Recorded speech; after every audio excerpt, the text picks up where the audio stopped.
Dites-vous que dans Big 2025 et que chaque saison t'as un nouvel isekai qui débarque. Pourtant, si tu vas sur internet, t'as toujours des gens qui crassent le genre, le trouvant répétitif, voire insupportable. À un moment, certains parlaient même d'overdose d'isekai. La question est donc pourquoi continue-t-on d'en avoir? Yo, salut à tous, moi c'est Nawak, un gars en RP pomme qui parle de manga, d'anime, de tout ce qui touche aux univers de fiction. Si tu kiffes le délit, abonne-toi, lâche un like et c'est parti, espèce de BG.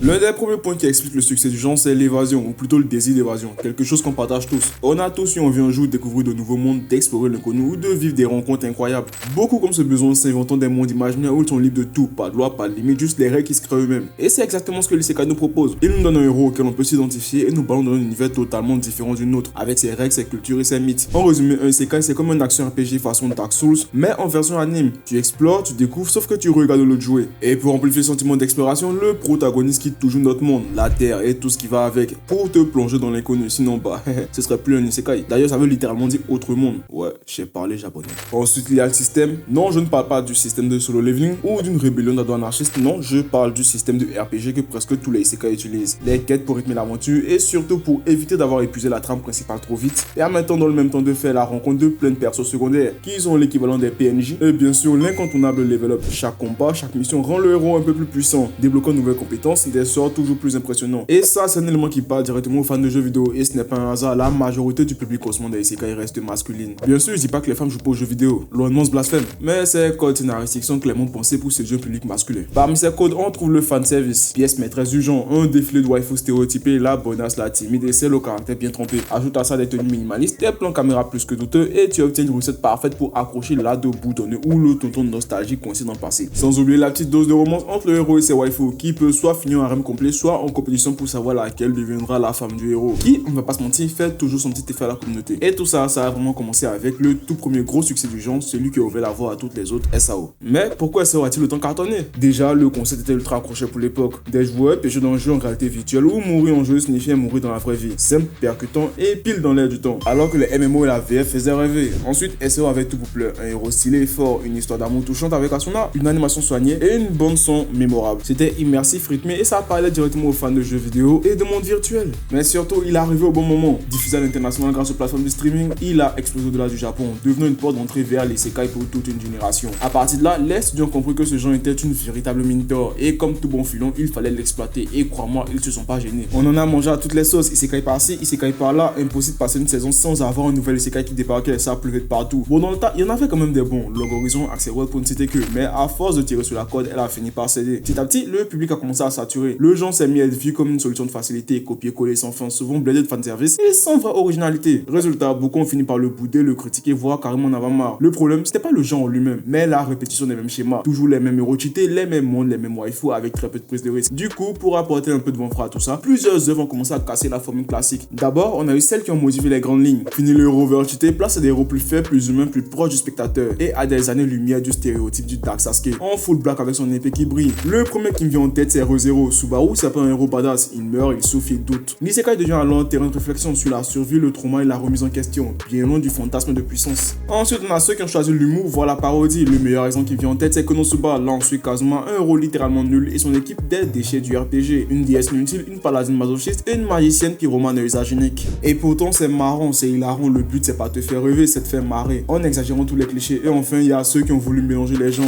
Isekai Shokudu, By the Grace of the Gods, How Our Last Hero Rebuild the Kingdom. Et puis, il y a ceux qui décident de faire du classique sans vraiment faire du classique. Par exemple, moi quand je me réincarne en slime. Sur le papier, c'est un isekai classique. Un héros cheaté, des monstres, des elfes, des gobelins, des waifus, mais dans l'exécution, c'est autre chose. L'Emile, c'est pas juste un slime pété. C'est un vrai leader. Il construit des nations, il tisse des alliances, il gère des conflits géopolitiques. Il y a la volonté de diplomatie, une vision à long terme. Bref, c'est pas un ado frustré qui veut se venger du monde ou un bonheur de puissance, c'est un mec qui bâtit quelque chose. Ce genre de récit, c'est un peu le chaînon manquant entre l'isekai classique à la SAO et la génération plus mature et nuancée. En gros, le public est peut-être lassé par le isekai basique, mais pas par le concept d'évasion vers d'autres mondes. Ce qui compte maintenant, c'est l'angle, le ton, le propos et la proposition. Et les auteurs ont compris, pour que l'isekai survive, il doit évoluer. Comme toute chose, lorsqu'on en abuse, ça finit par perdre sa saveur. Alors faut parfois changer un peu la recette pour raviver l'intérêt. Mais à force de vouloir trop innover, on finit par tuer l'originalité. Résultat, on finit par se retrouver avec des concepts du genre réincarné en distributeur automatique dans un univers de fantasy ou en baguette magique, voire Poutine réincarné dans un univers d'isekai. J'avoue, celui-là, j'ai lu. C'était drôle as fuck. C'est très Banova Poutine dans un univers de fantasy, en vrai.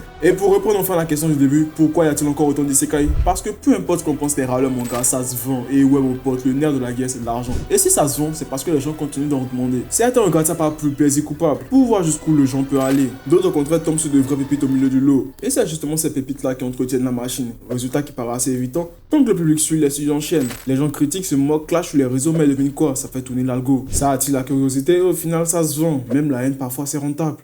En conclusion, alors ouais, les isekai se ressemblent souvent. Ouais, il y en a trop et ouais, parfois on a l'impression de revoir la même histoire encore et encore. Mais faut être honnête, on n'est pas prêt de s'en débarrasser. Pourquoi? Parce que c'est devenu un genre de caméléon. Tu peux faire tout ce que tu veux. Du drame, de l'humour, de la politique, de la romance et du n'importe quoi. C'est un terrain de jeu illimité pour les auteurs et une porte d'évasion ouverte pour tous les spectateurs. Et tant qu'on aura envie de finir notre quotidien, de rêver d'autres mondes ou simplement d'accompagner un slam qui fournit une nation, l'isekai continuera d'exister. Alors, est-ce que c'est toujours qualitatif? Pas tout le temps, mais parfois ça donne des pépites. Est-ce que c'est toujours aussi populaire? Oui. Est-ce qu'on est prêt de s'en débarrasser? Pas demain frère. Bref, que tu sois team je n'en peux plus des isekai ou team allez un dernier pour la route, ce qui est sûr c'est que le genre est devenu un pilier de l'animation japonaise moderne. Sur ce, c'était Nawak, un gars en RP Pomme. Si t'as kiffé, lâche un like, abonne-toi et dis-moi en commentaire ton isekai préféré ou celui qui t'a le plus blasé. Et on se retrouve pour la prochaine vidéo. Nawak out, PS.